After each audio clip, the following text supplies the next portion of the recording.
Hey guys, so I'm a medical student. My name's Lane, and I want to, I wanted to make a study resource for medical students that was free.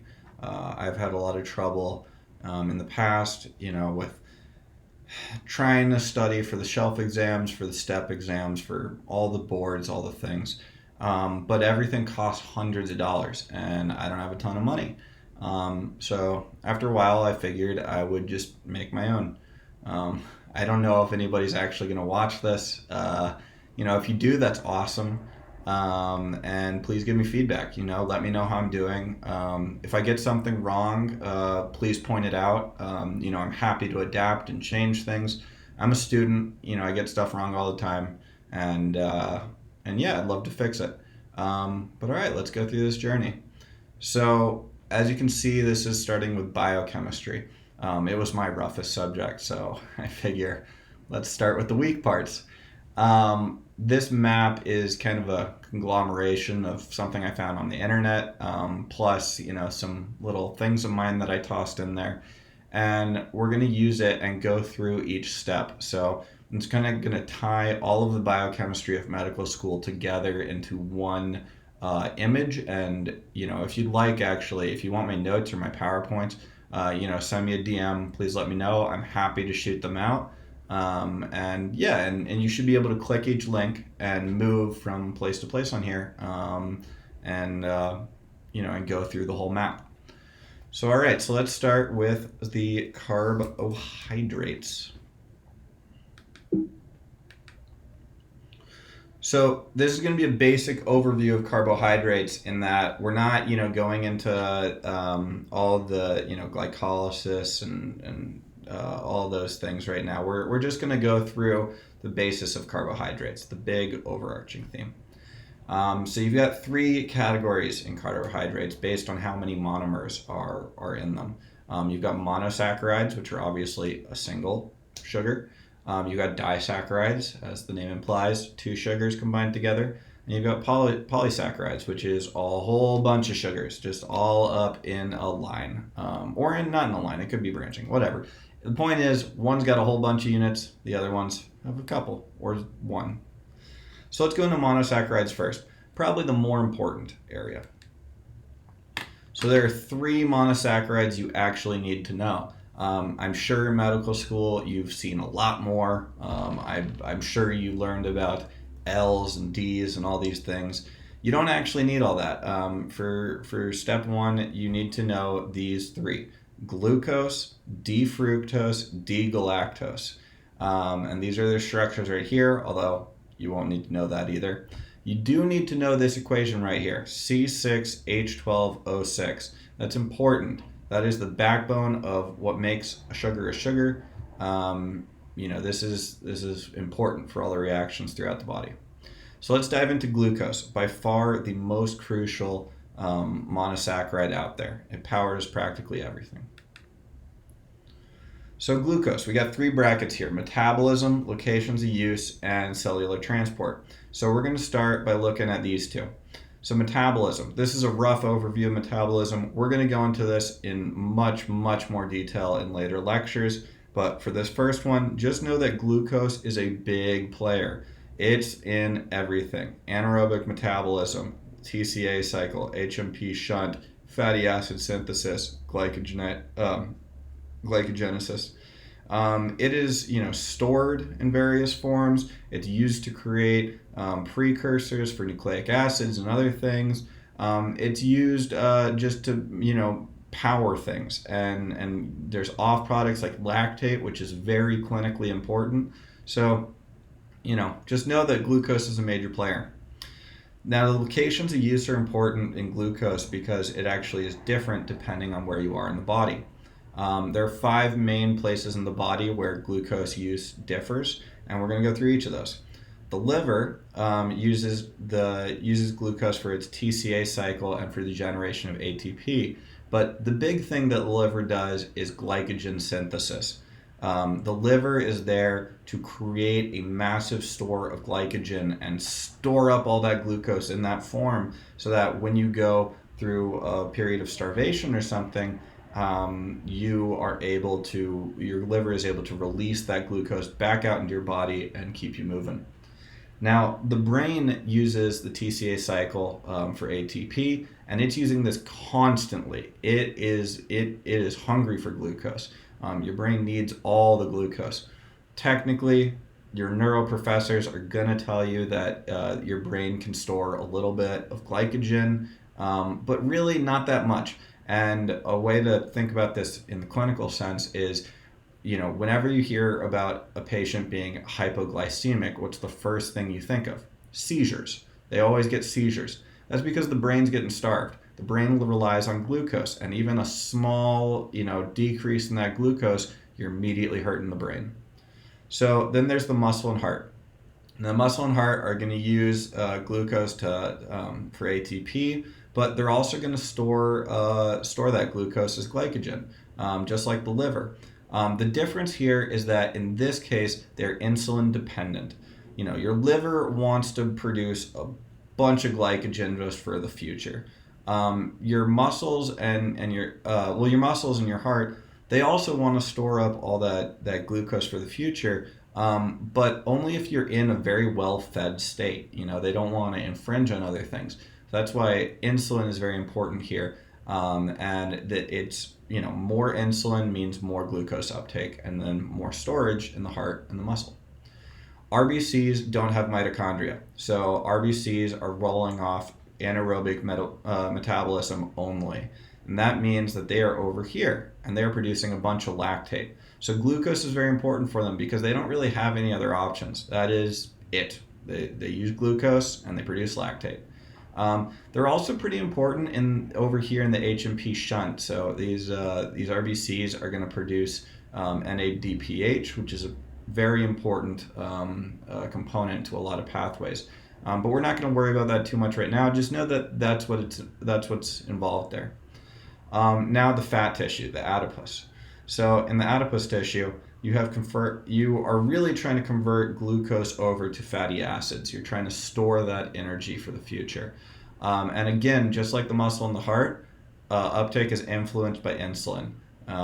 You don't really want to be storing energy in fat cells unless you're in a well-fed state.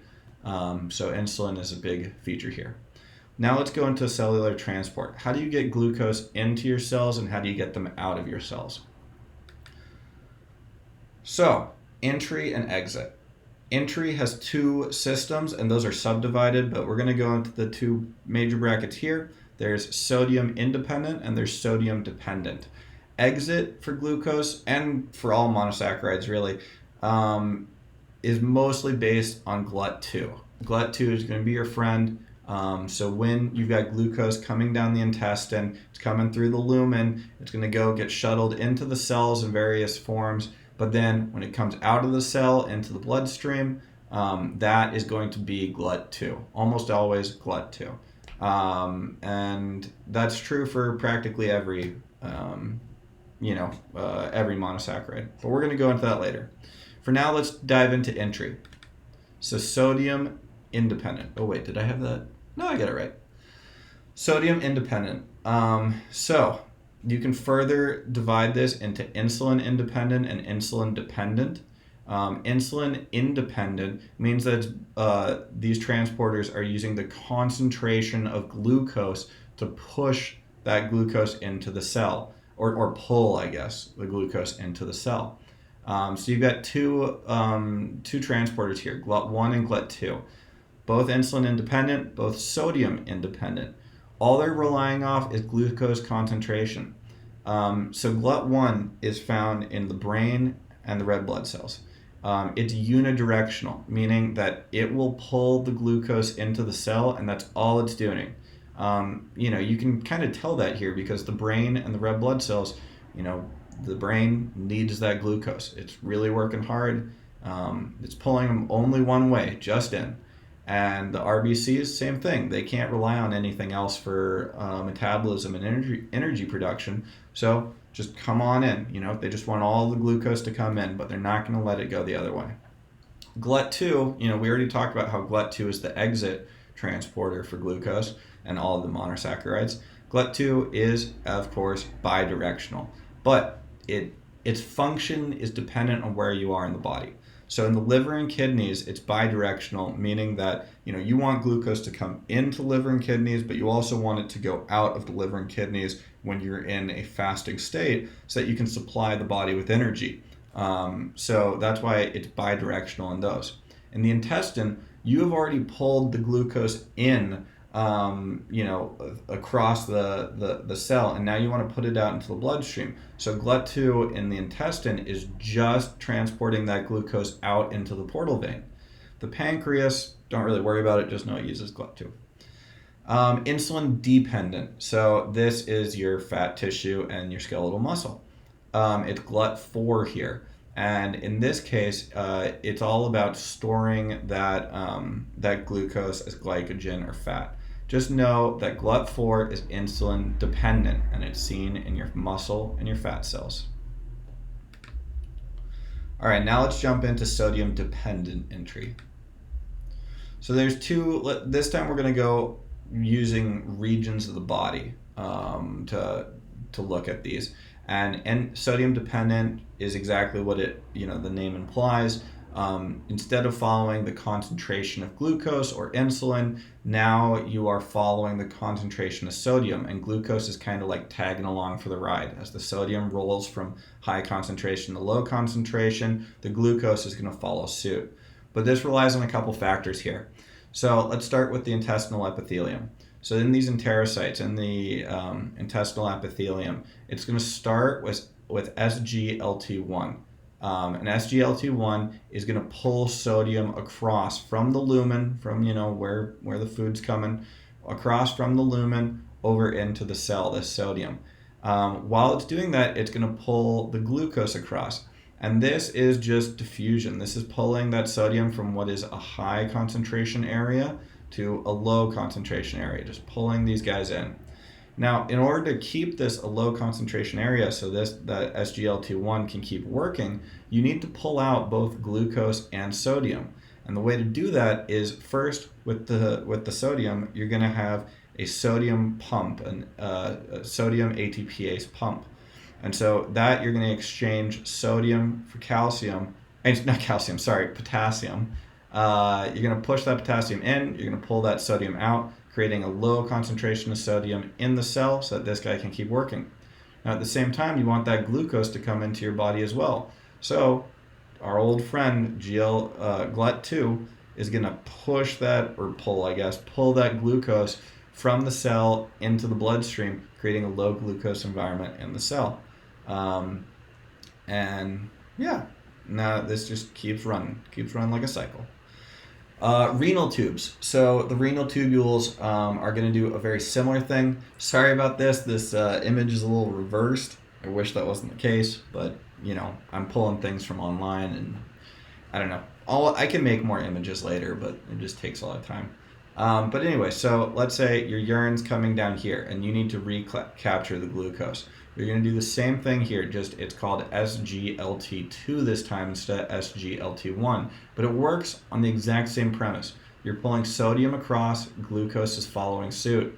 It's moving from the high concentration in the urine, or pre-urine here, we're not really actually urine yet, but it's pulling it across into the cell, and glucose is following it down that concentration gradient. Now you need to keep the concentration low in here so that this guy can keep working, keep pulling these guys in. So in order to do that, you need, again, ATPase. Going to push that sodium out into the bloodstream and pull potassium into the cell in its place. And then for glucose, same thing, GLUT2, always GLUT2. You're pulling this guy across into the bloodstream and keeping this a low glucose environment. All right, so now we have covered glucose. Woo! That's the big guy. That's the major character. Let's roll into fructose now. So fructose, we're going to do the same thing here, metabolism, cellular transport. An important note about fructose is you may see sucrose mentioned in a test question. Sucrose is code for fructose. It's just a disaccharide with some fructose in there, glucose and fructose. keep an eye on that. So that might be how you hear it in a test question. But at the end of the day, you're talking about fructose and fructose metabolism and transport. So this time, let's start with the transport of fructose, and then we'll dive into metabolism and the two disorders that you need to know for your step 1 exam. So GLUT5 is the player now, and it's using facilitative diffusion to pull that fructose across into the cell from the lumen side. So here you got your food coming down, and then comes over here and it's pulling it in. It's going from a high concentration environment of fructose to a low concentration environment of fructose. Now, in order to keep this pulling that fructose into your GI system, the only way to do that is to keep a low concentration of fructose in your cell. And so how do you do that? You've got GLUT2. GLUT2, every monosaccharide going right through here. It's going to pull that fructose out into the bloodstream and keep that low concentration environment going in here. So yeah, now let's go into metabolism. All right, so fructose metabolism, really it's jumping the chain into glycolysis. So we're going to start with the 2 steps, then we're going to talk about these special points. Also, you probably recognize this, nice little glycolysis start here, but let's ignore this top for now and jump right into where fructose comes in. So, this is where you've got the start of the real big chain in glycolysis. And fructose is going to jump in right here using fructokinase and an ATP, and it's going to shunt it in here and create F1P, or fructose 1-phosphate. So stealing this phosphate group from ATP, using fructokinase, the enzyme, to attach the phosphate over onto fructose, ending with fructose 1-phosphate. Now the fructose is locked in the cell. It's just like up here. It can't move anymore. It's stuck in your cell. So that's important. Now, also, this is all taking place in the liver, of course. Now, the second step is happening. You've got aldolase B splitting that fructose 1-phosphate into either glyceraldehyde or, oh man, I can't pronounce this guy, dihydroxyacetone phosphate. Really, what you need to know about aldolase B is that it's taking this 6C molecule, the F1P, and splitting it into 2 3C molecules. And then they're going to go run around until they, become a happy whatever they want to continue glycolysis. Triokinase is what's involved in getting glyceraldehyde to glyceraldehyde 3-phosphate, but you don't really need to know that. The 2 enzymes you need to know are aldolase B and fructokinase. So there's special points here. One, notice we're jumping way into this like chain. This means fructokinase, phosphofructokinase, phosphofructokinase 1, which is the rate limiting step of glycolysis, is getting skipped.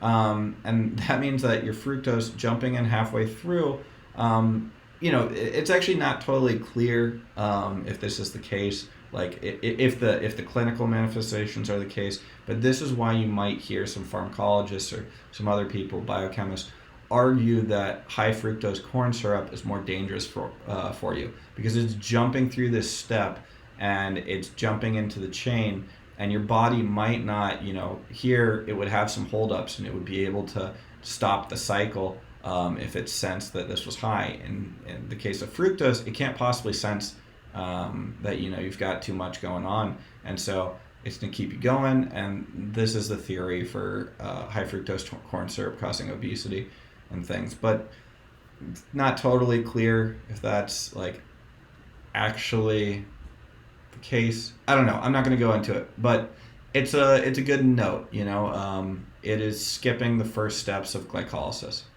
Now, a secondary note here is this one up here with glucose. So glucose being switched into G6P uses hexokinase. That's the enzyme I'm sure you're very familiar with that brings it in. Well, when that step happens, hexokinase has the property that it can also metabolize a little bit of fructose. Not a ton, but a little bit. So when you have a problem with your fructose enzymes, primarily fructokinase, but when you have a problem here, then your body might rely more on hexokinase to process fructose. All right, so now we've rolled through the mechanism. Now let's see what happens when the mechanism goes wrong and there are disorders. So there are two key disorders that you need to know for the step 1 exam. Only ones dealing with fructose, but it's important to know these two. It's also important to know where they are in this chain, because that's going to, if you can just think of this slide and where they are in the process of bringing fructose into a cell, it's going to help you with those questions, because one is much less severe than the other. So the first one is essential fructosuria, and the second one is hereditary fructose intolerance.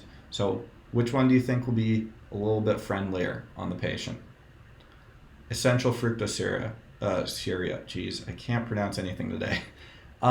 This is because fructose is not even able to make it into the cell. Remember, F1P is when it's locked, when the fructose is locked in the cell. So if you take out fructokinase, then you can't even get that fructose over into the cell. And there, who cares? You pee it out. It's not a big deal.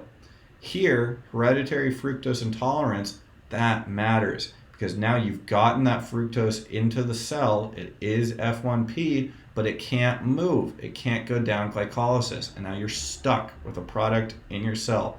That buildup is not going to be good. So let's go into essential fructosuria first, and then we'll go into the other one, and we'll talk about it. Essential fructosuria. So you don't have your fructokinase. It's mutated. It's bad. It's no bueno. This means that your liver is not going to take in the fructose to begin with. Not a big deal. The fructose is just passed straight into the urine and it gets excreted. It's a benign condition. It might be picked up. Like, this test question is going to be, a healthy seeming infant just got switched from breast milk over to a diet, or was weaned off breast milk, and they come in for a checkup, or mom smells like a sweet smell in the urine and she gets worried. But otherwise, baby's happy. Nothing's really amiss. That's what you got here. Essential fructosuria. Benign condition. Now, on the opposite side, hereditary fructose intolerance. Not benign. Here is deficiency in aldolase B. Fructose 1-phosphate, F1P, is building up because you've got that fructose coming into the cell, but now it's locked. It can't be split, and so now it's just stuck. So the big mechanism for all the issues that we're going to talk about is that the ATP stores are being depleted. You've lost your ATP in your liver.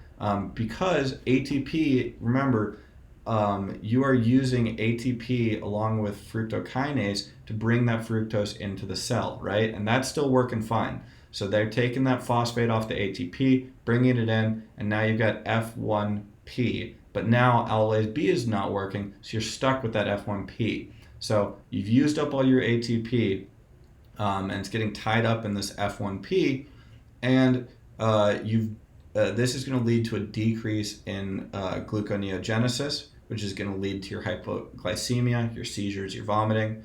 But you're also going to have a decrease in glycogen breakdown. This is going to lead to hepatomegaly and liver failure. And so the key clinical features you're going to see here are, first off, it's going to say the baby was recently weaned from breast milk. There's going to be failure to thrive. They might not say that, but that's what's happening. And you're going to have hypoglycemic symptoms because after feeding, because that baby, even though it's getting like an apple or applesauce or whatever it's getting that's got fructose in it, it can't use that fructose. So it's rolling off whatever glycogen it has stored up in itself, which is negligible if you're a neonate, and it's leading to classic hypoglycemic symptoms, seizures, vomiting. The brain is not getting nearly enough energy. Convulsions, again, brain, upset puppy.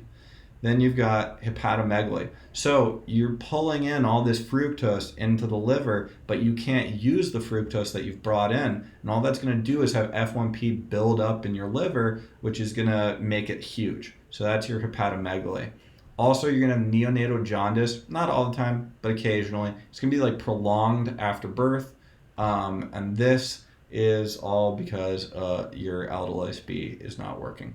So the treatment, really, just avoid fructose. It's that simple. You're going to use, and also avoid, the disaccharides that have fructose, like sucrose in it, and also avoid sorbitol because sorbitol can be broken down into fructose. That was my next point. Sorry. Sorbitol dehydrogenase breaks down sorbitol into fructose. So avoid these three. All right, guys, we have just finished fructose. Now we got one more monosaccharide. And then, of course, we got disaccharides and polysaccharides, but one more monosaccharide, D-galactose. So when you want to, first off, galactose is commonly found in lactose, which is glucose and galactose, milk. Cellular transport. So SGLT1 is pulling that sodium into the lumen, from the lumen into your enterocyte, and when it's doing that, it's pulling galactose along with it. This is pretty similar to the other mechanisms. So really, it's all dependent on sodium concentration. High concentration of sodium in here, low in here. To keep that low sodium concentration here, we're going to do the same thing we did with every single other one. You're going to use sodium ATPase to pump the sodium out of the cell into the bloodstream, keep that low sodium environment, and you're going to use GLUT2 to pump that galactose into the blood as well, keep that low galactose environment, even though this is mostly dependent on sodium, but doing the same thing, bringing it across. So let's go into the mechanism. How do you process galactose? Oh, wrong one. All right, so step one, you got your lactose, your milk coming in. You can break it into glucose and galactose off the bat. Now you got galactose. How are you going to break that and turn it into glucose or something useful? We're going to start by galactokinase. Galactokinase is going to take this ATP and add it on to the galactose, making galactose 1-phosphate. Again, trapping it in the cell. Adding a phosphate, all you're really doing here, trapping it in the cell. So that's that first step. Second step, you're going to take GALT and what's called UDP glucose, and you're going to bring them together with this guy. Well, this is your enzyme, but you're going to bring it together and you're going to create glucose 1-phosphate, that classic start point for your glycolysis and everything else. So this is your conversion step into a useful molecule. So where can it go wrong? Well, of course, with these enzymes. So if you don't have your galactokinase, you're going to have galactokinase deficiency. If you don't have your GALT enzyme, your G1P uridyl transferase, I can never remember that thing. I always think of GALT. But anyways, if you have this one knocked out, you've got classic galactosemia. Now, which one do you think is going to be worse? Which babies are going to be roll upset? Of course, classic galactosemia. Same rule as before. You just got, in this step, you're just bringing the galactose into the cell. If you block this and you don't bring the galactose into the cell, do you really care? No, you pee it out. I mean, it's not that simple. You will have some problems here, but it's not nearly as big a deal. If you have it brought into the cell and you can't process it to make it a useful molecule, does that matter? Yes, very much so. So let's go into the benign condition first, galactokinase deficiency.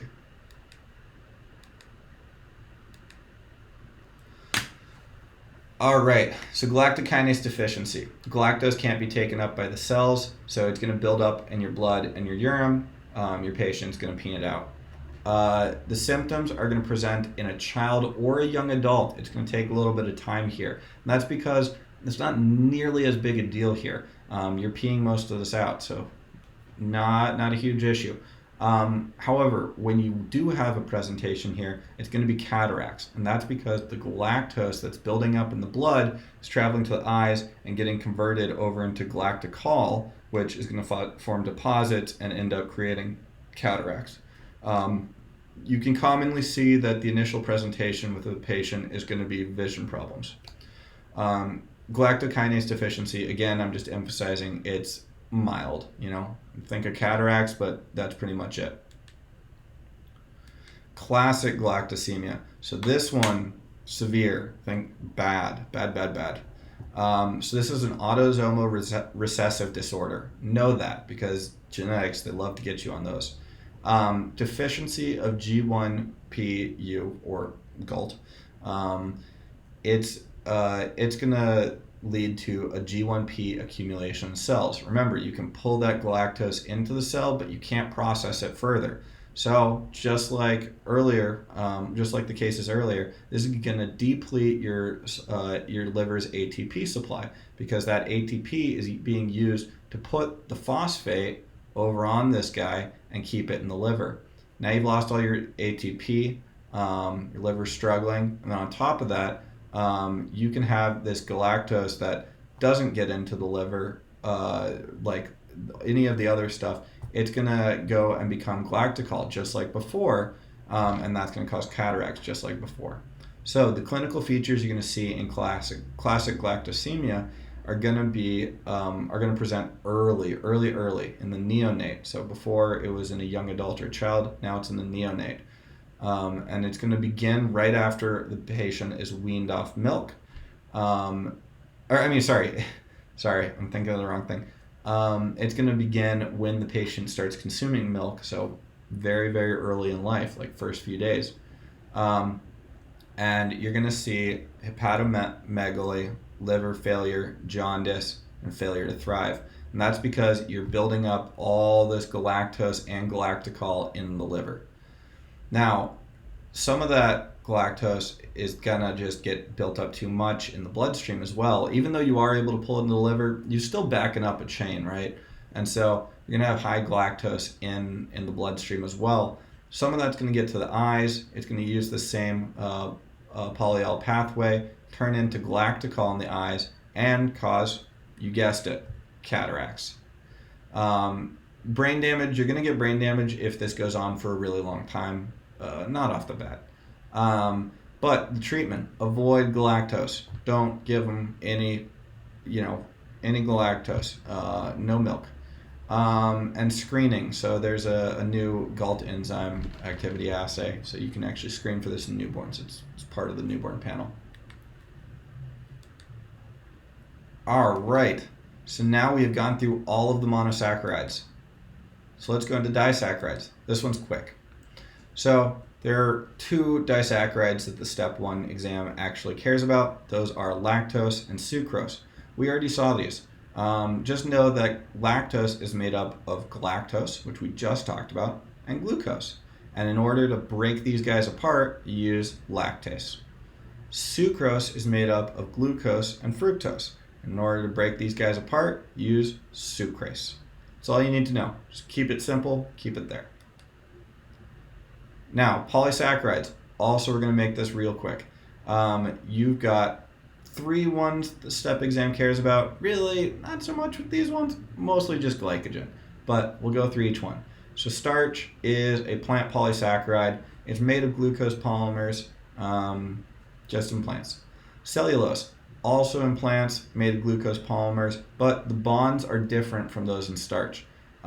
It cannot be, the key thing here is that it can't be broken down by animals. So think of this as like your potatoes, this as like, I don't know, broccoli or something. You're not going to break this down in animals, and it's going to create dietary fiber. Helps you poop. Glycogen is our big animal storage sugar beast. So you're going to take all that glucose and you're going to hold it as glycogen in your muscles and other cells in your liver as well. But it's repeating units of glucose molecules found in muscle and liver. the muscle is going to store the glycogen just for itself, because muscle can't store too much, but it's really there to power that muscle. You want something quick right there, give that energy, you know? The liver, on the other hand, is your storage reserve for the whole body. That liver is going to store that glycogen and then eventually release it out. And that's why it's got the bidirectional, GLUT2 transporter. So this is a little image that might be too small to actually see reasonably, but it's glycogen. I'm just zooming in here. We got our glycogen chains going. The key thing is that there's two types of linkages in glycogen. You've got 1,4 horizontal linkages. That's kind of your base linkage, forming the backbone of the structure. And then you've got the 1,6 vertical linkages. So why do you have these? Well, it's because it makes it branch. And branching just kind of decreases the tension here and allows that glycogen to become soluble in a cell. Otherwise, you'd have you can see it on EM. Little dots, but otherwise it would be big clumps and it would be a big problem, So it's very important that it branches, that it's soluble. And all right, guys, that is the whole shebang. That is all of the base carbohydrates in one. Next time, we're going to jump into one of these guys, like an actual pathway. And eventually, we're going to have all this down. So, yeah. Thank you for watching. I hope somebody gets some benefit out of this, and good luck with your studies.